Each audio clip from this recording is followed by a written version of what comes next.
Hey, it's Hayden Richards, and thanks for joining me on the last of our Daily Dose series. Today we're going to take a look at the closest thing I've ever found to be a Jedi Mind Trick for getting someone to do what you need them to do quickly. Yes, you're right. That is a great idea. It's a very minor change to what you're probably already doing, but you'll be amazed at how well it works. It's based on an experiment carried out by psychologist Alan Langer back in 1977, involving an administrative assistant and a photocopier.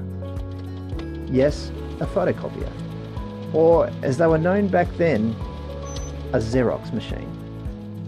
The experiment took place in a busy office space where there was always a line of at least one or two people waiting to make copies.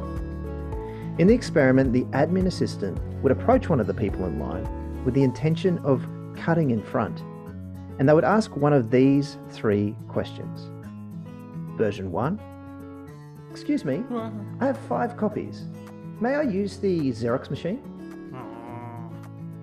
Version 2.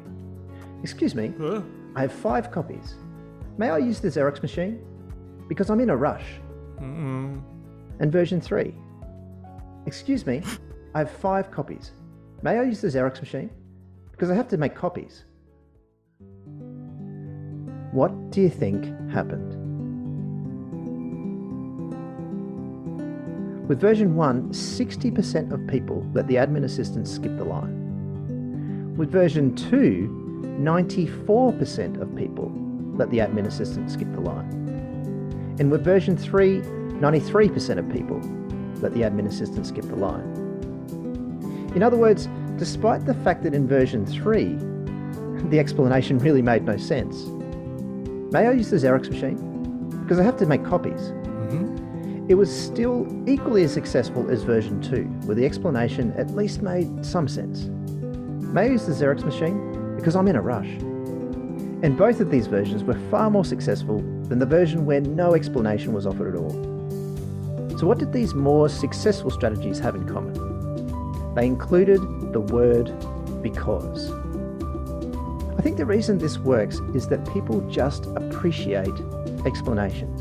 They like to know why they're being asked to do something. Even if they're not the greatest explanations in the world, it seems that any explanation is better than none. So how do I apply this kind of experimental data in my professional life? Well, let's say there's a situation where I need someone to do something or stop doing something, but I don't have time to sit down and build a whole relationship with them. I just try to make a simple, polite request, and then I say, because, and then I give the most honest explanation I can. So rather than, hey, I'm sorry, but could you just tone down the swearing? Maybe it'd sound something like this. Hey, I'm sorry, but can I ask you to tone down the swearing? Because I'm worried that the other people here might find it distressing. Rather than, hey, could I ask you to move to another seat? It might sound something like, hey, could I ask you to move to another seat? Because we need to just move a trolley through here. And rather than, kids, can you brush your teeth now? It might sound something like, kids, can you brush your teeth now? Because it's important we take good care of our teeth. And you know what? It's so simple, but I have to admit, it seems to make a difference. With the possible exception of that last one. If anyone else has worked out how to get their kids to brush their teeth on command, please let me know. In the meantime, why not try adding a simple explanation the next time you need someone to do something for you? For details on the content we've covered today, check out the podcast description. And stay tuned for the Real World series releasing next week. By making small changes like these every day, we can contribute to making our workplaces better. Not only in the way that we care for our patients, but in the way we care for ourselves and each other.